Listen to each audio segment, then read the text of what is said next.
1 फरवरी 2024 को देश का गवर्नमेंट बजट जो है वो प्रेजेंट किया जाएगा और ये जो गवर्नमेंट बजट है वो देश की फाइनेंस मिनिस्टर निर्मला सीतारमण जो है वो प्रेजेंट करेंगी। आपको बता दें कि ये देश की दूसरी फाइनेंस मिनिस्टर हैं जो कि लगातार 6 बार गवर्नमेंट बजट को प्रेजेंट करेंगी। तो आज का जो ये वीडियो रहने वाला है, इस वीडियो में हम जो टॉपिक डिस्कशन करेंगे, यहाँ पर हम डिस्कशन करेंगे कि गवर्नमेंट का जो बजट है वो क्यों बनाया जाता है, क्योंकि सभी के दिमाग में एक सवाल होता है कि ये जो गवर्नमेंट बजट है ये बन रहा है, लेकिन गवर्नमेंट इस बजट को बनाती क्यों है, इसका ऑब्जेक्टिव क्या है, पर्पस क्या है, गवर्नमेंट क्यों इस गवर्नमेंट बजट को बनाती है। और साधारण लोगों की अगर हम बात करें तो साधारण लोगों को तो शायद इस गवर्नमेंट बजट से बहुत ज्यादा मतलब भी नहीं होता, लेकिन इंपॉर्टेंट ये है कि इसके बारे में डिस्कशन चल रहा होता है। तो अभी हम गवर्नमेंट के बजट में क्या रहने वाला है या क्या होगा, हम उस चीज के बारे में बिल्कुल डिस्कशन नहीं करेंगे। हम सिर्फ यहाँ पे जो डिस्कशन करने वाले हैं ये हम गवर्नमेंट बजट के बारे में डिस्कशन करने वाले हैं। और गवर्नमेंट बजट क्या है, गवर्नमेंट किस तरीके से गवर्नमेंट बजट को बनाती है, इस गवर्नमेंट बजट में गवर्नमेंट किस तरीके से अपने इनकम और अपने एक्सपेंडिचर्स को प्लान करती है, इन सारी चीजों के बारे में हम समझेंगे।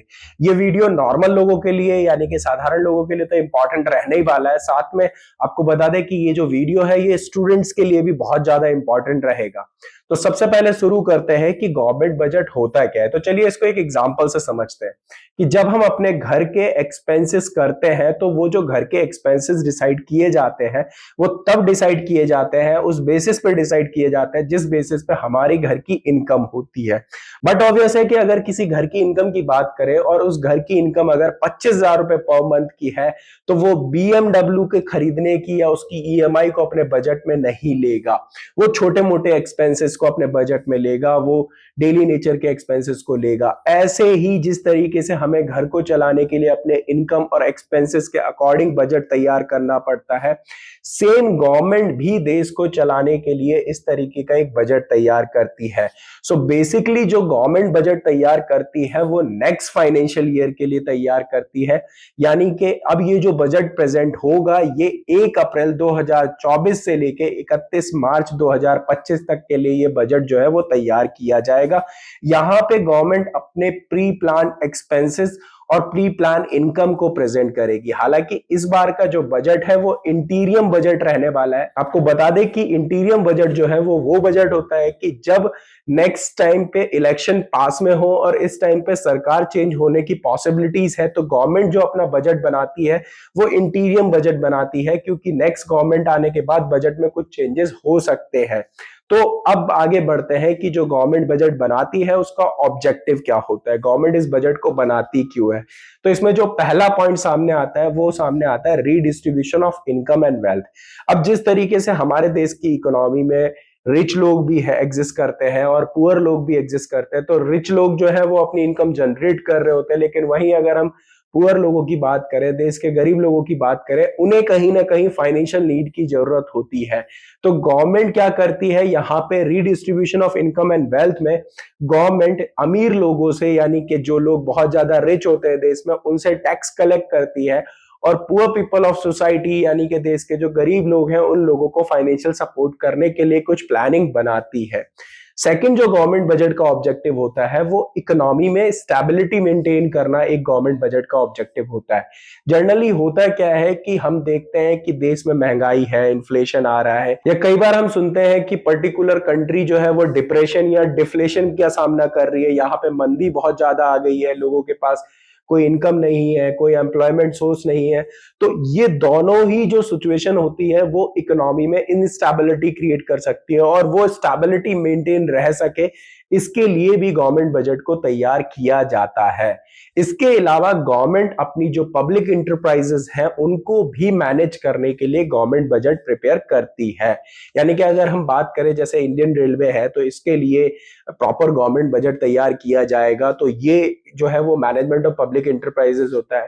एंड देन रीजनल ग्रोथ की बात करी जाती है, बैलेंस रीजनल ग्रोथ पे यहाँ पे फोकस किया जाता है। जैसे अगर हम बात करें तो जो हमारे देश में शहरी क्षेत्र है यहाँ पे तो डेवलपमेंट हो गया है, लेकिन जो ग्रामीण क्षेत्र है उनके डेवलपमेंट पे अभी काम करना है, तो उसके लिए भी गवर्नमेंट बजट जो है वो बनाया जाता है, उस पर स्ट्रैटेजी तैयार की जाती है। तो इस तरीके के सॉल्यूशंस के लिए जो है वो गवर्नमेंट बजट बनाया जाता है। देन अगर हम इसकी बात करें कि जो गवर्नमेंट बजट के कंपोनेंट है, यानी कि गवर्नमेंट जब अपना बजट बनाती है तो उनमें किन किन चीजों का ध्यान रखती है, तो इसमें जो गवर्नमेंट बजट के कंपोनेंट है वो दो कंपोनेंट है, एक रिवेन्यू बजट होता है और एक कैपिटल बजट होता है।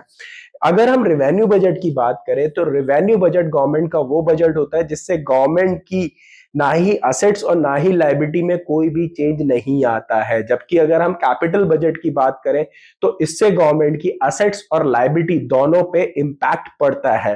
फॉर एग्जांपल अगर हम अभी बात करते हैं रेवेन्यू बजट की, तो रेवेन्यू बजट को फिर से दो चीजों में डिवाइड किया जाता है गवर्नमेंट की तरफ से। एक गवर्नमेंट की रेवेन्यू रिसिप्ट्स होती है और एक गवर्नमेंट की रेवेन्यू एक्सपेंडिचर होती है।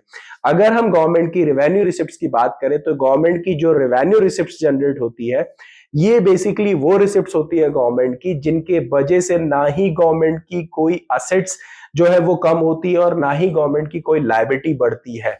और ये दो कैटेगरी में डिवाइड की जाती है, एक टैक्स रेवेन्यू होती है और एक नॉन टैक्स रेवेन्यू होती है। तो जो टैक्स रेवेन्यू है वो डायरेक्ट टैक्स और इनडायरेक्ट टैक्स के थ्रू गवर्नमेंट अपने टैक्स रेवेन्यू को जनरेट करती है। डायरेक्ट टैक्स की अगर हम बात करें तो ये वो टैक्स होता है जिसका बर्डन जो है वो एक्चुअली टैक्स पेयर के ऊपर पड़ता है।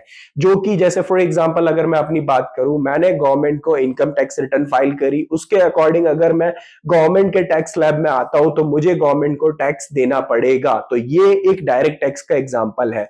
लेकिन जब हम इनडायरेक्ट टैक्स की बात करते हैं तो इनडायरेक्ट टैक्स का जो बर्डन है वो फाइनली जो पड़ता है वो गुड्स एंड सर्विसेज के एंड यूजर के ऊपर पड़ता है, यानी कि कंज्यूमर के ऊपर पड़ता है। हालांकि इस टैक्स को जो सबमिट करता है वो या तो रिटेलर होता है या होलसेलर होता है या मैन्युफैक्चरर होता है, लेकिन ये जो जीएसटी है ये कहीं ना कहीं कस्टमर को पे करना पड़ता है। तो जीएसटी जो है वो एक इनडायरेक्ट टैक्स का एग्जांपल हो गया। अब अगर हम गवर्नमेंट की नॉन टैक्स रेवेन्यू की बात करें तो गवर्नमेंट अपनी जो इनकम है वो दूसरे तरीके से भी जनरेट करती है। जैसे गवर्नमेंट हमसे कुछ फीस एंड फाइन्स लेती है, पेनल्टीज लगाती है हम पे गवर्नमेंट, इसके अलावा गिफ्ट एंड ग्रांट्स के थ्रू गवर्नमेंट को इनकम जनरेट होती है। तो ये कुछ तरीके हैं जिनकी मदद से गवर्नमेंट को अच्छी खासी इनकम जनरेट होती है। अगर हम बात करें रेवेन्यू एक्सपेंडिचर्स की तो ये गवर्नमेंट के वो एक्सपेंडिचर होते हैं जिनके वजह से ना ही गवर्नमेंट की कोई लायबिलिटी कम होती है और ना ही कोई असेट्स इंक्रीज करती है। ये जो एक्सपेंसेस होते हैं ये कुछ इस तरीके से होते हैं, जैसे गवर्नमेंट ने जो पेंशन पे करा, अब पेंशन जो पे करा गया उससे कोई भी ज्यादा ग्रोथ नहीं होगी, गवर्नमेंट की कोई असेट्स जो है वो नहीं बढ़ेगी। दूसरी तरफ अगर हम बात करें तो गवर्नमेंट ने जो लॉ एंड ऑर्डर मेंटेन करने के लिए एक्सपेंसेस करने हैं, या अगर हम बात करें जो हेल्थ पे पैसा खर्च करना है, तो ये जो एक्सपेंसेस गवर्नमेंट की तरफ से किए जाते हैं ये गवर्नमेंट के रेवेन्यू एक्सपेंडिचर कहलाते हैं।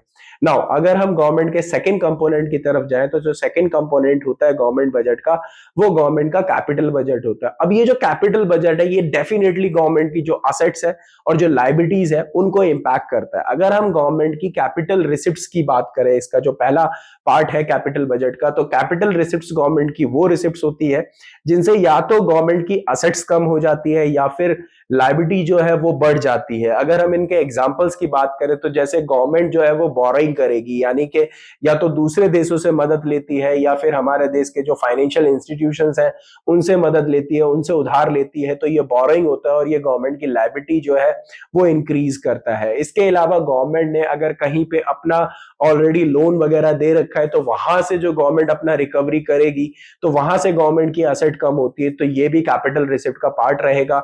इसके अलावा गवर्नमेंट की कुछ अदर रिसिप्ट्स भी होती है जिसमें अगर हम बात करें तो डिसइन्वेस्टमेंट एक एग्जांपल आ जाता है, जहां पे गवर्नमेंट जो पब्लिक सेक्टर अंडरटेकिंग्स होती हैं, जो गवर्नमेंट की कंपनीज होती हैं और जो गवर्नमेंट के बिजनेस होते हैं, उनको जब गवर्नमेंट डिसइन्वेस्ट करती है, सेल करती है, तो वो जो है वो गवर्नमेंट की असेट्स को कम करता है। वहीं अगर हम बात करें तो जो पब्लिक की स्मॉल सेविंग्स होती हैं ये भी एक इसका ही पार्ट होता है, क्योंकि जो पब्लिक की स्मॉल सेविंग्स होती है जो कि एक स्पेसिफाइड टाइम पीरियड के लिए होता है, गवर्नमेंट कुछ स्कीम्स लेके आती है जो कि लोग जमा करते हैं और उन पैसे को गवर्नमेंट जो है वो यूटिलाइज करती है और मैच्योरिटी पीरियड पे लोगों को रिटर्न देती है।